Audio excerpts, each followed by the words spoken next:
أعوذ بالله من الشيطان الرجيم. بسم الله الرحمن الرحيم. كافها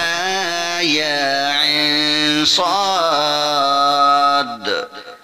ذكر رحمة ربك عبده زكريا إذ نادى ربه نداء خفيا قال رب إني وهن العزم مني واشتعل الرأس شيبا ولم أكن بدعائك رب شقيا وإني خفت الموالي من ورائي وكانت امرأتي عاقرا فهب لي من لدنك وليا يرثني ويرث من آل يعقوب واجعله رب رضيا. يا زكريا إنا نبشرك بغلام اسمه يحيى لم نجعل له من قبل سميا. قال رب أنى يكون لي غلام وكانت امرأتي عاقرا وقد بلغت من الكبر عتيا. قال كذلك قال ربك هو علي هين وقد خلقتك من قبل ولم تك شيئا. قال رب اجعل لي آية. قال آيتك ألا تكلم الناس 3 ليال صويا. فخرج على قومه من المحراب فأوحى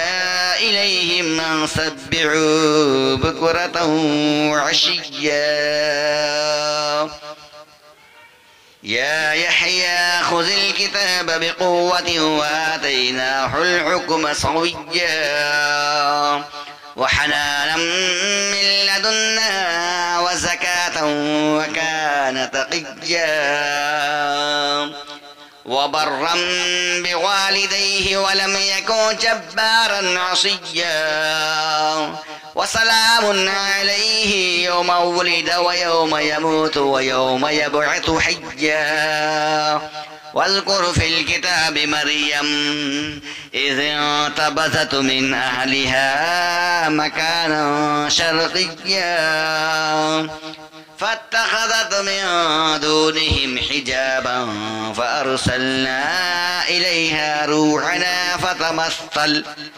فتمثل لها بشرا سويا. قالت إني أعوذ بالرحمن منك إن كنت تقيا. قال إنما أنا رسول ربك لأهب لك غلاما زكيا. قالت أنى يكون لي غلام ولم يمسسني بشر ولم أك بغيا. قال كذلك قال ربك هو علي هين ولنجعله آية للناس ورحمة منا وكان أمرا مقضيا. فحملته فانتبذت به مكانا قصيا. فجاءها المخاض إلى جذع النخلة قالت يا ليتني مت قبل هذا وكنت نسيا منسيا. فناداها من تحتها ألا تحزني قد جعل ربك تحتك سريا. وحزي إليك بجذع النخلة تساقط عليك رطبا جنيا. فكلي واشربي وقري عينا فإما ترين من البشر أحدا فقولي إني نذرت للرحمن صوما للرحمن صوما فلن أكلم اليوم إنسيا فأتت به قومها تحملوه قالوا يا مريم لقد جئت شيئا فريا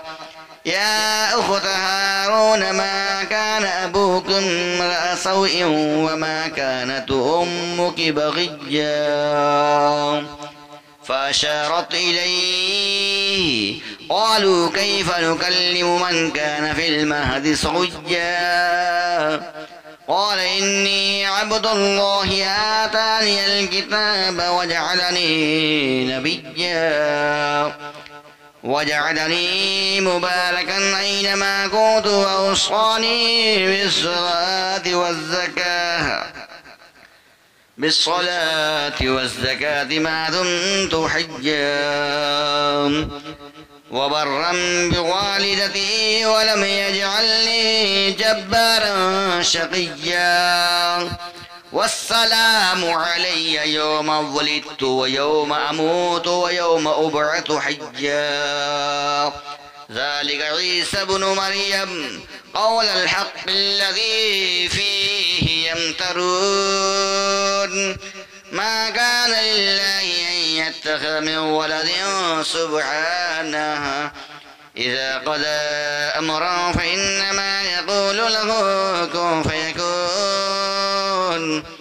وإن الله ربي وربكم فاعبدوه هذا صراط مستقيم فاختلف الأحزاب من بينهم فويل للذين كفروا من مشهد يوم عظيم أسمع بهم وأبصر يوم يأتوننا لكن الظالمون اليوم في ضلال مبين وأنذرهم يوم الحسرة إذ قضي الأمر وهم في غفلة وهم لا يؤمنون إنا نحن نرث الأرض ومن عليها وإلينا يرجعون إنا نحن نرث الأرض ومن عليها وإلينا يرجعون واذكر في الكتاب إبراهيم إنه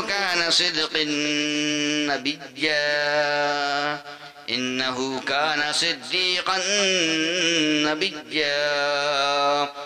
إذ قال لأبيه يا أبت لم تعبد ما لا يسمع ولا يبصر ولا يغني عنك شيئا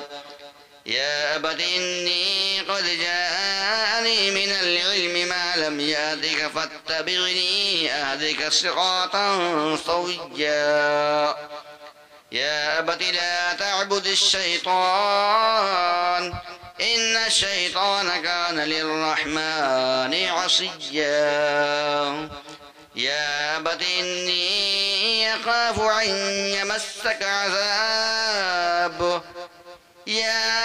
أبت إني أخاف أن يمسك عذاب من الرحمن فتكون للشيطان وليا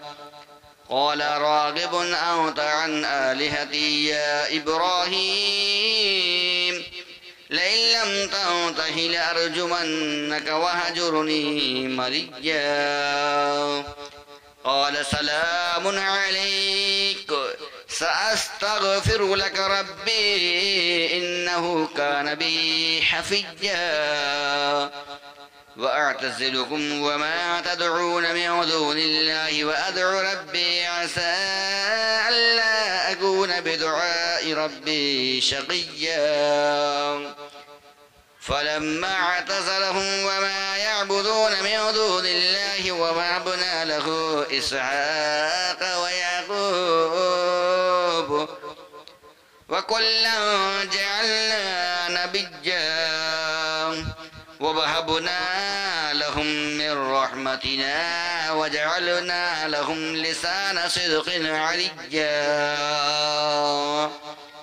واذكر في الكتاب موسى إنه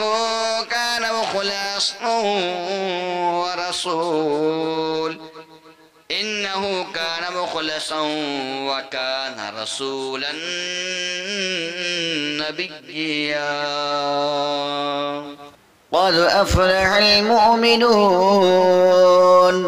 الذين هم في صلاتهم خاشعون والذين هم عن اللغو معرضون والذين هم للزكاة فاعلون والذين هم لفروجهم حافظون إلا على أزواجهم أو ما ملكت أيمانهم فإنهم غير ملومين. فمن ابتغى وراء ذلك فأولئك هم العادون والذين هم لأماناتهم وعدهم راعون والذين هم على صلواتهم يحافظون أولئك هم الوارثون الذين يرثون الفردوس هم فيها خالدون. ولقد خلقنا الإنسان من سلالة من طين ثم جعلناه نطفة في قرار مكين ثم خلقنا النطفة خلقة فخلقنا العلقة مضغة فخلقنا المضغة عظاما فكسونا العظام لحما ثم أنشأناه خلقا آخر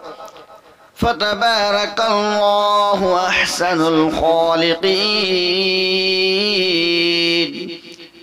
ثم إنكم بعد ذلك لميتون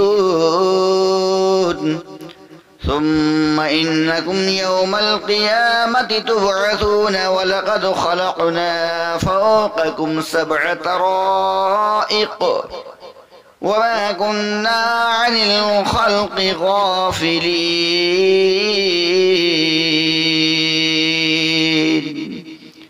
وأنزلنا من السماء ماء بقدر فاسكناه في الأرض وإنا على ذهاب به لقادرون. فأنشأنا لكم به جنات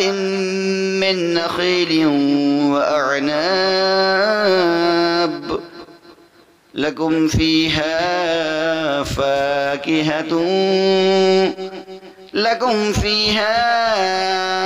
فواكه كثيرة ومنها تأكلون.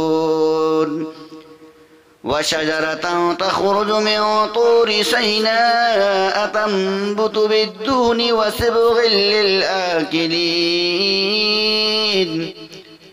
وإن لكم في الأنعام لعبرة نسقيكم مما في بطونها ولكم فيها منافع كثيرة ومنها تأكلون وعليها وعلى الفلك تحملون. ولقد أرسلنا نوحا إلى قومه فقال يا قوم اعبدوا الله ما لكم من إله غيره أفلا تتقون. فقال الملأ الذين كفروا من قومه ما هذا إلا بشر مثلكم يريد أن يتفضل عليكم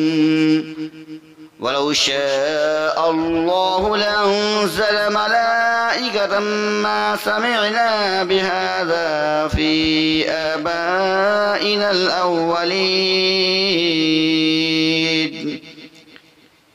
إن هو إلا رجل به جنة فتربصوا به حتى حين قال رب انصرني بما كذبون فأوحينا إليه أن اصنع الفلك بأعيننا ووحينا فإذا جاء أمرنا وفارت النور فاسلك فيها من كل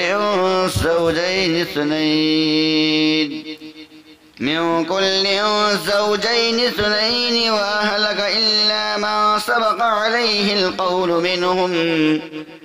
ولا تخاطبني في الذين ظلموا إنهم مغرقون فإذا استويت أنت ومن معك في الفلك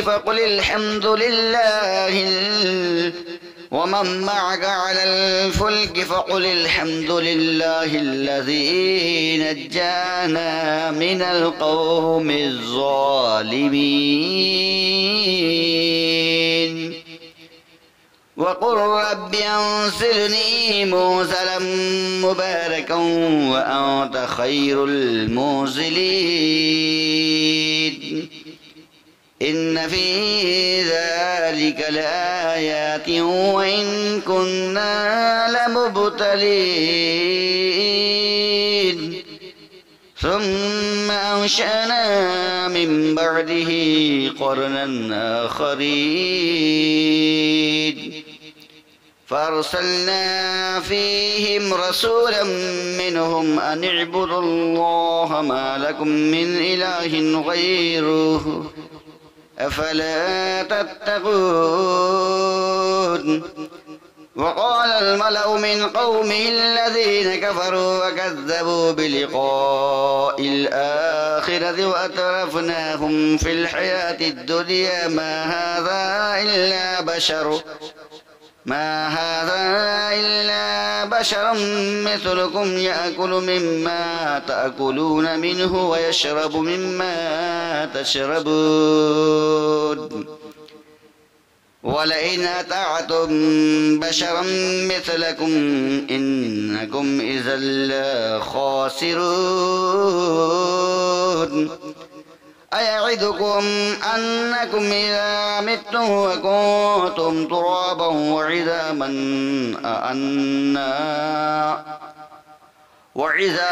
أنكم مخرجون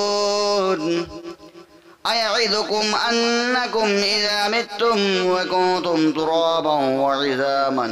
أنكم مخرجون هيهات هيهات لما توعدون إن هي إلا حياتنا الدنيا نموت ونحيا وما نحن بمبعوثين إن هو إلا رجل افترى على الله كذبا وما نحن له بمؤمنين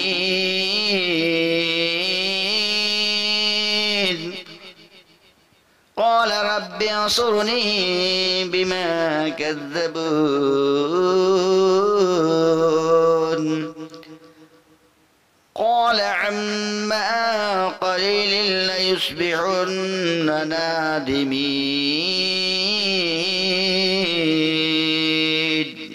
فأخذتهم الصيحة بالحق فجعلناهم غثاء فبعدا للقوم الظالمين ثم أنشأنا من من بعدهم قرونا آخرين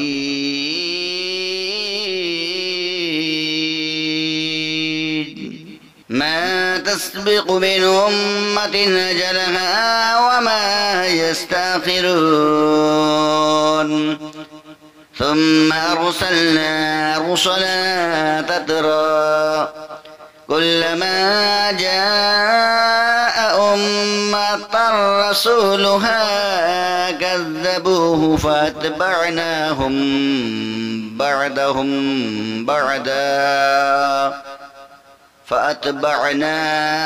بعدهم بعدا وجعلناهم أحاديث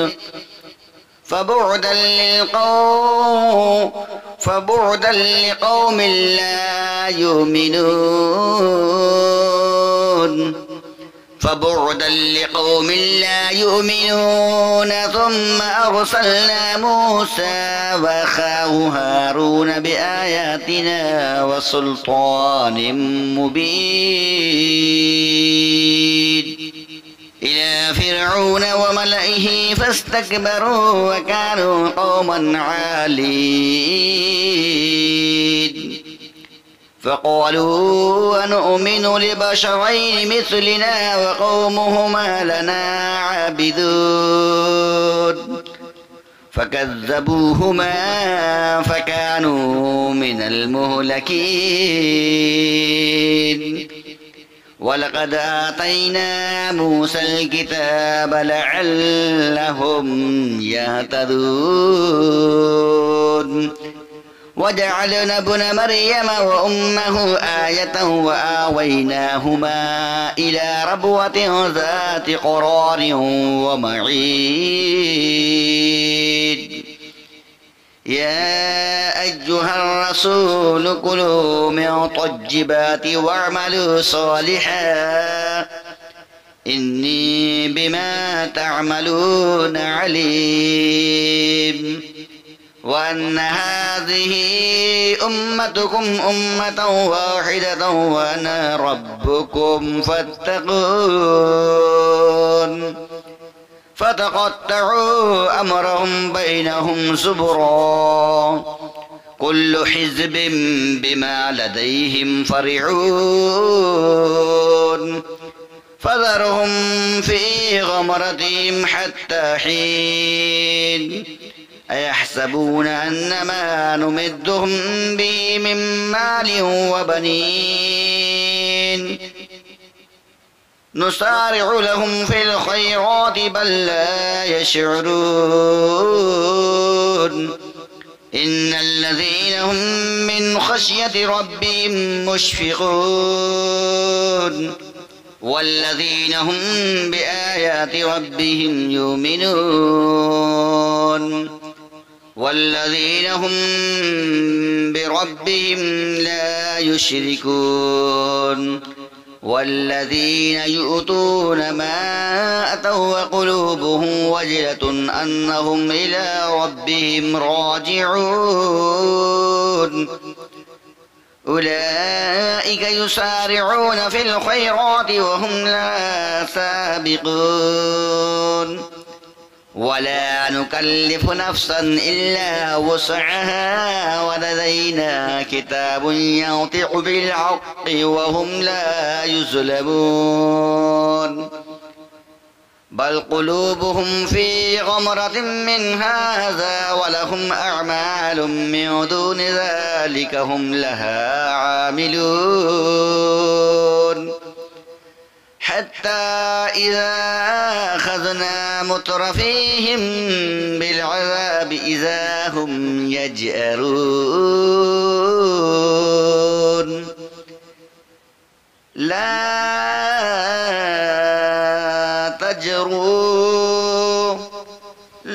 تجروا اليوم إنكم منا لا تنصرون لا تجأروا اليوم إنكم منا لا تنصرون قد كانت آياتي تتلى عليكم فكنتم على أعقابكم تنكسون مستكبرين به سامرا تهجرون أفلم يدبروا القول أم جاءهم ما لم يأت آباءهم الأولين أم لم يعرفوا رسولهم فهم له منكرون أم يقولون به جنة بل جاءهم بالحق وأكثرهم للحق كارهون ولو اتبع الحق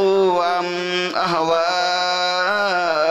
لفسدت السماوات والأرض ومن فيهن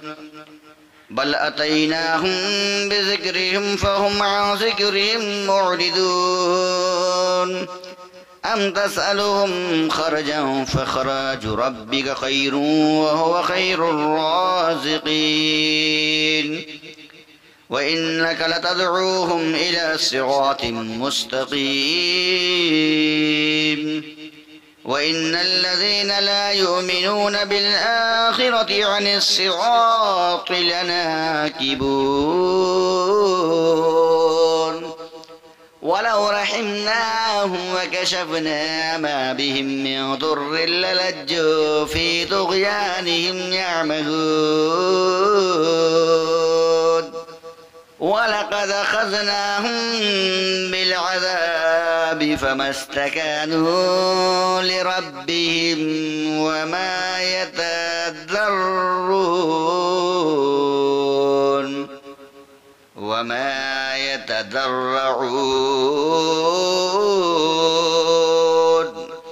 ولقد أخذناهم بالعذاب فما استكانوا لربهم وما يتضرعون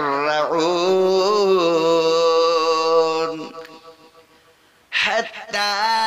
إذا فتحنا عليهم بابا ذا عذاب شديد إذا هم فيه مبلسون وهو الذي أنشأ لكم السمع والأبصار والأفئدة قليلا ما تشكرون وهو الذي ذرأكم في الأرض وإليه تحشرون وهو الذي يحيي ويميت وله اختلاف الليل والنهار أفلا تعقلون بل قالوا مثل ما قال الأولون قالوا إذا متنا وكنا ترابا وعظاما أئنا لمبعوثون لقد وعدنا نحن وآباؤنا هذا من قبل إن هذا إلا أساطير الأولين قل لمن الأرض ومن فيها إن كنتم تعلمون سيقولون لله قل أفلا تذكرون قل من رب السماوات السبع ورب العرش العظيم سيقولون لله قل أفلا تتقون قل من بيده ملكوت كل شيء وهو يجير ولا يجار عليه إن كنتم تعلمون سيقولون لله قل فأنا تسرحون قل فأنا تسحرون سيقولون لله يتسحرون بل أتيناهم بالحق وإنهم لكاذبون ما اتخذ الله من ولد وما كان معه من إله إذا لذهب كل إله بما خلق ولا على بعضهم على بعض سبحان الله عما يشركون فسبحان الله عما يصفون عالم الغيب والشهادة فتعالى عما يشركون قل رب إما ترين ما يوعدون رب فلا تجعلني في القوم الظالمين وإنا على أن نريك ما نعدهم لقادرون ادفع بالتي هي أحسن السيئة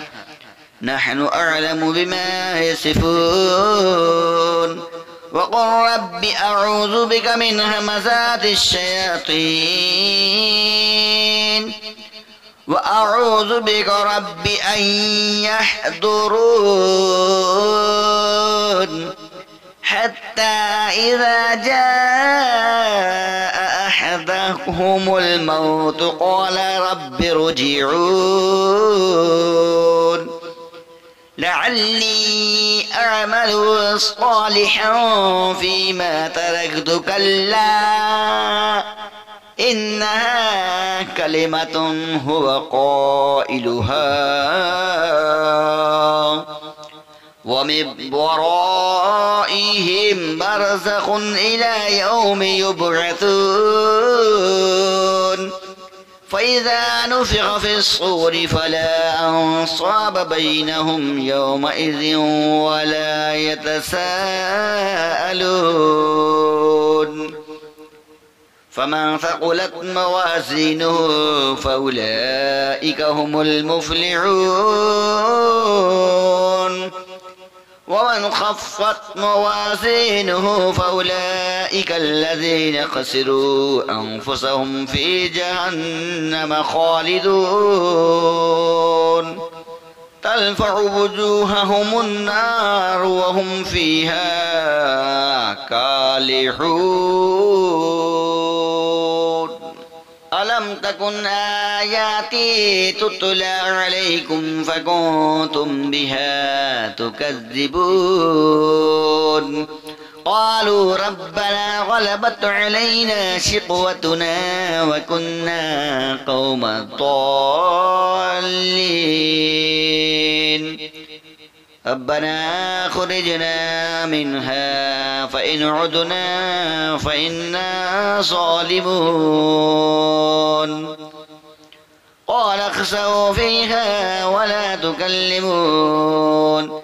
إنه كان فريق من عباده يقولون ربنا آمنا فاغفر لنا وارحمنا وأنت خير الراحمين فاتخذتموهم سخريا حتى أنسوكم ذكري وكنتم منهم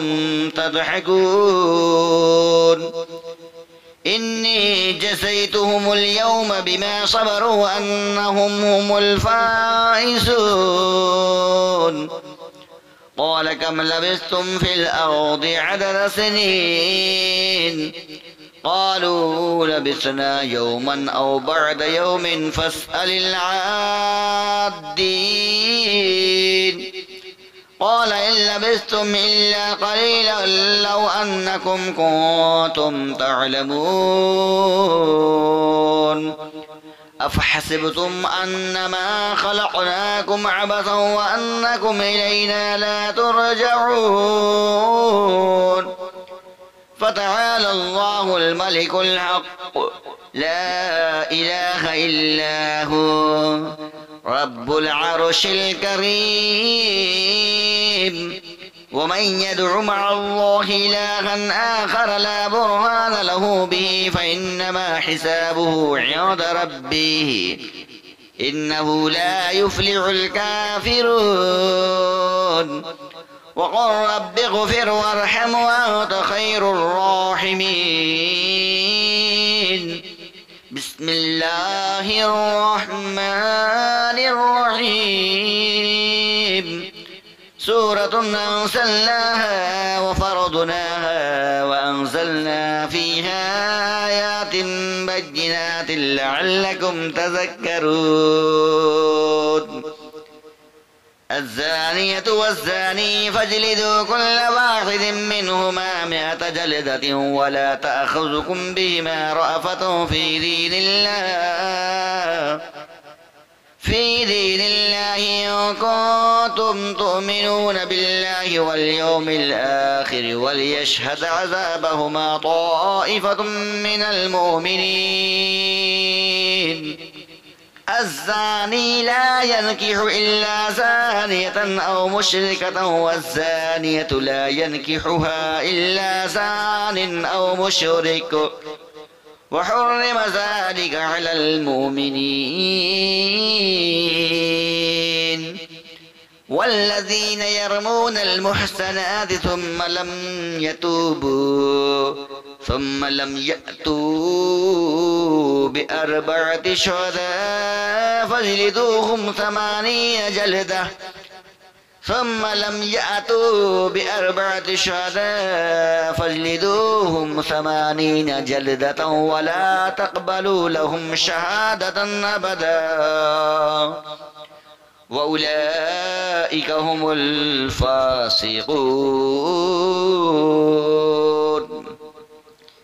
إلا الذين تابوا من بعد ذلك وأصلحوا فإن الله غفور رحيم والذين يرمون أزواجهم ولم يكن لهم شهداء إلا أنفسهم فشهادة أحدهم 4 شهادات بالله إنه لمن الصادقين والخامسة أن لعنة الله عليه إن كان من الكاذبين ويدرأ عنها العذاب أن تشهد 4 شهادات بالله إنه لمن الكاذبين والخامسة أن غضب الله عليها إن كان من الصادقين ولولا فضل الله عليكم ورحمته وأن الله تواب حكيم إن الذين جاءوا بالإفك عصوة منكم لا تحسبوه شرا لكم بل هو خير لكم لكل امرئ منهم ما اكتسب من الإثم والذي تولى كبره منهم له عذاب عظيم لولا إذ سمعتموه ظن المؤمنون والمؤمنات بأنفسهم خيرا وقالوا هذا إفك مبين لولا جاءوا عليه ب4 شهداء فإذ لم يأتوا بالشهداء فأولئك عند الله هم الكاذبون ولولا فضل الله عليكم ورحمته في الدنيا والآخرة لمسكم فيما أفضتم فيه عذاب عظيم إذ تلقونه بألسنتكم وتقولون بأفواهكم ما ليس لكم به علم وتحسبونه هجنا وهو عند الله عظيم ولولا إذ سمعتموه قلتم ما يكون لنا أن نتكلم بهذا سبحانك هذا